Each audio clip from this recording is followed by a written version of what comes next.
Boys and girls, your attention, please. Faster than an airplane, more powerful than a locomotive, impervious to bullets, up in the sky. Look, it's a giant bird. It's Superman! I suppose there were about 1 billion boys in the Justice League. I'm talking coast to coast, I'm talking sea to shining sea, a bunch of snotty-nosed kids in tattered jeans and dirty tees. They stand on their tiptoes, point their hands toward the sun, and at the top of their lungs they'd scream, up, up, and away.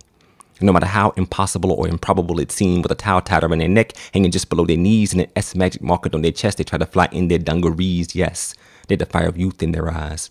They swore they'd always tell the truth, save the damsel in distress and the world from its demise. Yes, they had the kind of imagination that innovation and creation demand. They were all in the Justice League, and they all truly believed they'd grow up one day to be a Superman.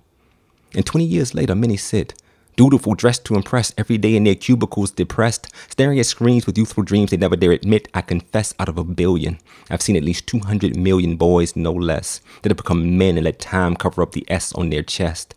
Stressed because they've been forced to forget that they are the sons of Jor-El, that they are really Kal-El. They forget they had plans to be Superman.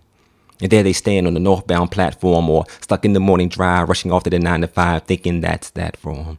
These supermen think the pinstripes in their suits are iron bars they can't bend as they sit at their desks filling out tax forms. Faster than a speeding bullet and swift as the wind, they quickly discover that the rat race is one not even Superman can win. If their youth is looked back on, you'll see the heat of their visions have died behind their eyes. The S's on their chests are now hidden behind designer ties. Kids that made decisions to save lives now save tithes to give the supervillains who use God as their disguise. What kind of bizarro world is this? Where we've all got it about as backward as Mixoplex, where Superman grows up to be Clark Kent. A day trader watching Oprah who trades in his cape for a rover. He works late, he stays over, and he pins all of his hopes to bank and post-it notes because his fortress of solitude is facing foreclosure. Instead of fighting against the opposition, he now goes toe-to-toe for promotions and positions, and each time he gets them, it takes him a little bit further from who he wanted to be. He's traded in his spandex for an Amex, and now he gentrifies tall buildings in a single bound. He's put all his feelings in a lead safe so even he can't make the mistake of seeing how he feels about the fellow he's become. He's weekdays because he spends his weekdays in krypton nights tasking beneath fluorescent lights when his strength comes from basking in the yellow sun.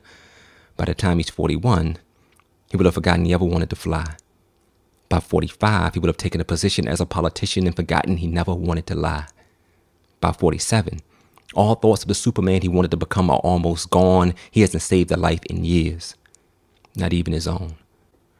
And one night on the way home, he'll see some of his Justice League peers, their S's emblazoned clear and true. They'll look at his briefcase, his beard, and they'll say, "Man, what happened to you?" And he'll say, "I grew up," and they'll say, "Yeah, but what did you grow into?"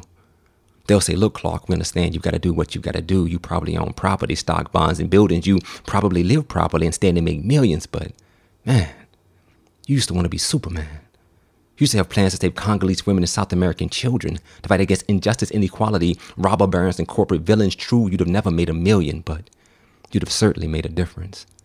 And I say to each of you Clark Kents hearing this, I know there is no phone booth that will allow you to change back into your youth, no broom closet to deposit this facade you bought into and re-emerge a god, but you must try as hard as you might to reignite the fire that has died in your spirit, heart, and eyes. Forget the script and the lies. Look into your mind and find the Superman inside, because Kent is a distraction and a disguise. So leave yesterday's glasses and briefcase behind. Tie your suit jacket around your neck. Use the pen you used to sign your check to write an S on your chest now. Climb onto your desk and point your hands toward the sky, because you just may fly today.